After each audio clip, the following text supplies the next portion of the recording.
दोस्तों, अगर आप अपने आलस्य से परेशान हैं, आपका किसी भी काम में मन नहीं लगता है, आप अपने काम को कल पर टालते रहते हैं, अब आपको अपने आलस्य को लेकर परेशान होने की ज़रूरत नहीं है। दोस्तों, आज हम आपके लिए जो कहानी लेकर आए हैं, इस कहानी के माध्यम से आप अपने आलस्य से बहुत जल्द छुटकारा पा सकते हैं। इसलिए इस कहानी को आराम से और शांति से पढ़ें। यह कहानी आपके लिए बहुत फायदेमंद होगी। एक बार एक आलसी व्यक्ति ने गौतम बुद्ध से कहा, मुनिवर, मैं बहुत आलसी हूँ, जिसके कारण मैं अपने जीवन में जो करना चाहता हूँ वह नहीं कर पाता, इसलिए मुझे कोई रास्ता बताएं। बुद्ध ने उस आदमी से पूछा, क्या तुम मानते हो कि तुम आलसी हो?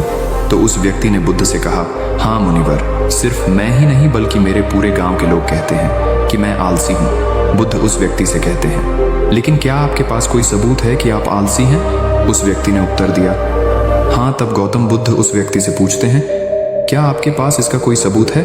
वह व्यक्ति कहता है, मुनिवर, मैं जानता हूं कि व्यायाम मेरे स्वास्थ्य के लिए अच्छा है, लेकिन मैं व्यायाम भी नहीं कर पाता क्योंकि मेरा आलस्य मुझे सुबह जल्दी उठने नहीं देता।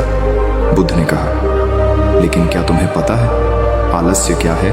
उस व्यक्ति ने कहा, मुझे नहीं पता कि आलस्य क्या है, लेकिन जो भी है वह बहुत बुरा है। बुद्ध ने कहा, सबसे पहले तुम्हें यह समझ लेना चाहिए कि जो भी चीज प्राकृतिक रूप से उसका कुछ न कुछ उपयोग होता है वह बुरा नहीं होता है।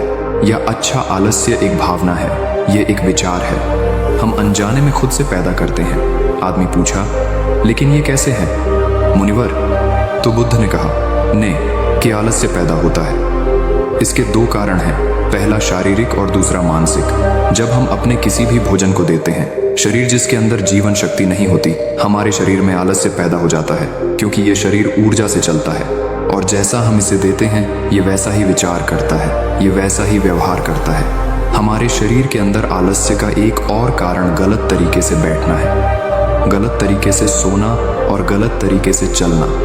हम कभी इस बात पर ध्यान नहीं देते कि हमारा बैठना, लेटने और सोने की स्थिति सही है या नहीं। अगर हम बौद्ध भिक्षुओं को देखें तो पाएंगे कि वे कब बैठते हैं, उनकी रीढ़ की हड्डी बिल्कुल सीधी होती है। जब वे सोते हैं तो उनके शरीर के किसी भी हिस्से पर कोई दबाव नहीं पड़ता है, और जब वे चलते हैं तो उनके शरीर के किसी भी हिस्से पर कोई दबाव नहीं पड़ता है। उनके दो कदमों के बीच एक लय होती है शारीरिक स्तर पर। आलस्य का तीसरा कारण सुबह जल्दी न उठ पाना है। ये सुनकर व्यक्ति कहता है, हाँ मुनिवर, मैं सुबह जल्दी नहीं उठ पाता। ये सुनकर बुद्ध मुस्कुरा देते हैं और कहते हैं कि आप सुबह जल्दी उठ सकते हैं। जब आप रात को सोने का सही समय निर्धारित करते हैं तो हर व्यक्ति को अनुशासन का पालन करना पड़ता है, क्योंकि अनुशासन हमारे जीवन में संतुलन लाता है। ज्यादातर लोग अनुशासन को बुरा मानते हैं क्योंकि उन्हें अनुशासन का एहसास होता है, उन्हें बांधता है। जबकि सच तो यह है कि अनुशासन हमें बांधता नहीं है बल्कि मुक्त करता है। तब व्यक्ति बुद्ध से पूछता है, लेकिन हमें इसकी शुरुआत कहाँ से करनी चाहिए, जैसे ठीक से खाना, बैठना या लेटना, सुबह जल्दी उठना आदि। बुद्ध कहते हैं कि आप इस समय जो भी कर रहे हैं उसे अभी से शुरू करें, इसे ध्यान से करें। पहले आप मन के स्तर पर आलस्य को समझें, अन्यथा अधिकांश स्थितियों में मन ही है जो शरीर के कारण आलस्य पैदा करता है, क्योंकि मानसिक आलस्य का पहला कारण हमारी पुरानी गलत धारणाएं हैं। हमें लगता है कि हम ऐसा करने में सक्षम नहीं थे, पिछली बार भी ऐसा ही किया था, इस बार भी हम ऐसा नहीं कर पाएंगे। जब हम खुद को सक्षम नहीं मानते हैं तो आलस्य अपने आप ही हम पर हावी हो जाता है। दूसरा कारण है छोटे और आलसी लोगों का साथ देना। कभी कभी ऐसा होता है कि आलस्य हमारे अंदर नहीं होता है, लेकिन दूसरे लोगों की वजह से हमारे अंदर आ जाता है। ऐसा होता है क्योंकि हम आलसी लोगों की संगति करते हैं। हाँ मुनिवर, ये बिल्कुल सत्य, मैं भी यह अनुभव किया है। तब बुद्ध ने कहा, तीसरा कारण मन की स्पष्टता का अभाव है। मान लीजिए कि आप किसी जंगल में खो गए हैं और शाम हो गई है और आपको नहीं पता कि आपका घर किस दिशा में है, तो क्या हुआ? आप आलसी होकर लेटे रहेंगे या अपने घर की तलाश में कोई रास्ता खोजेंगे। उस व्यक्ति ने कहा कि मैं बाहर जाऊंगा घर की तलाश में। तभी उसने कहा, अगर बहुत कोशिश करने के बाद भी तुम्हें घर का रास्ता न मिले तो तुम क्या करोगे? उस व्यक्ति ने कहा, मैं अभी भी इसे ढूंढता रहूंगा, क्योंकि मेरे पास कोई दूसरा विकल्प नहीं होगा। कई विकल्प हैं, अगर किसी के पास एक ही विकल्प है तो उसका दिमाग बिल्कुल खाली होगा। यदि आप व्यायाम नहीं कर पा रहे हैं तो इसका कारण आपके मन में स्पष्टता की कमी है, जिसका आपको भविष्य में सामना करना पड़ेगा। उन रोगों से होने वाली बीमारियां वो आपको दिखाई नहीं देती। आप उन बीमारियों से होने वाले दर्द को महसूस नहीं कर सकते। आगे गौतम बुद्ध ने कहा कि आलस्य का चौथा कारण यह है कि कोई भी काम करने में मन नहीं लगता। मान लीजिए आप सड़क पर कहीं जा रहे हैं और काफी दूर चलने के बाद आप थक जाते और चलने का मन नहीं करता। ऐसा तब हो है जब आप किसी शेर को अपने पीछे भागते हुए देखते हैं। तो क्या ऐसी स्थिति में भी आप अपने आलस्य के कारण वहीं रुकेंगे?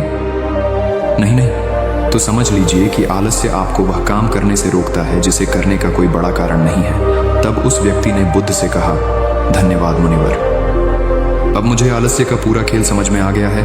भगवान गौतम बुद्ध उस आलसी व्यक्ति से कहते हैं, मेरी एक बात हमेशा याद रखना, जहां स्पष्ट हो या कोई काम करने का कोई बड़ा कारण हो, वहां कभी आलस्य नहीं हो सकता।